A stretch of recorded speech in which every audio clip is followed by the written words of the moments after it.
Polymer Satin Varnish, MM28. What does it do? How do you use it? We're going to find out now. The polymer varnishes are acrylic varnishes. They are permanent, they are archival, they won't yellow, they will remain flexible. The polymer varnishes and medium are one of the most versatile mediums that you could buy. If you could only buy one medium to use with your acrylics, I would suggest one of the polymer varnishes.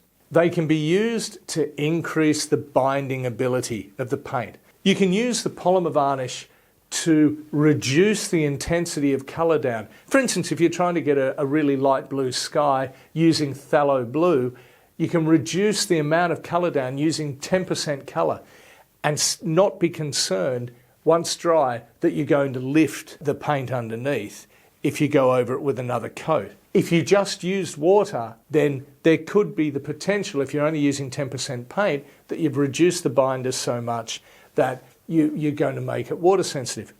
The polymer varnishes and medium will actually act as a binder in that case. For mixed media, using the polymer varnishes to adhere all sorts of bits and pieces, paper to paper, paper to canvas, pretty well anything to anything that acrylics will stick to, the polymer varnishes will work. They will not yellow, they will not become brittle. You can use the polymer varnishes for photo image transfer.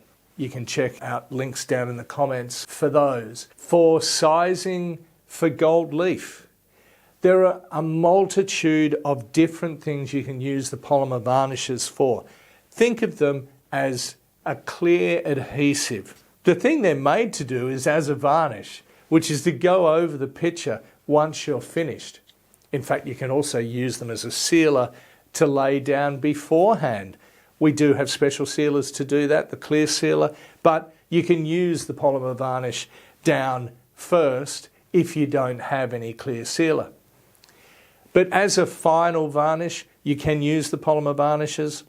They work as an isolation coat. You can then paint over the top of them, and then another coat of varnish, and then paint again if you want to. In fact, that's a technique of trompe-l'oeil to actually just separate the layers of paint only by a fraction of a millimetre, but still allowing it to trick the eye into thinking, for instance, when you're doing marbling or various different faux finishes. And finally, when using the polymer varnishes as a varnish, you need to add generally about 10% clean water to them, purely to free them up to be able to apply them easily as a varnish, because they are made a little thicker to do some of those other things that we talked about. So adding a little bit of water, you'll find the amount that suits you. You really need to lay the varnish down quite thinly. Thick varnishes or thick coats of varnish with water-based, any water-based varnish is not a good idea. The thinner the better. And when varnishing with the polymer varnishes, you really want to do at least 2, even 3 coats. They can be thin, very thin coats, but 2 or 3 to make sure you've covered the whole area and you've got an even coverage.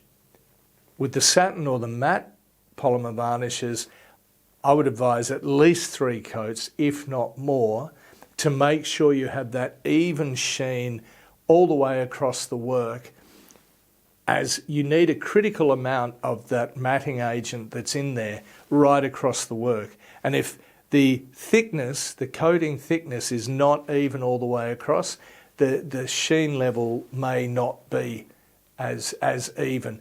As you build those coats up though, you will reach the critical level you need, and that will even the sheen out.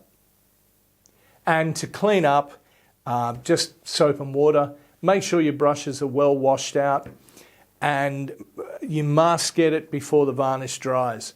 Once the varnish is dry, and if it's dry on your work, there's really nothing you can do. There's nothing that will remove that varnish. But as I say, you can paint over the top of it if you want to change something in the work.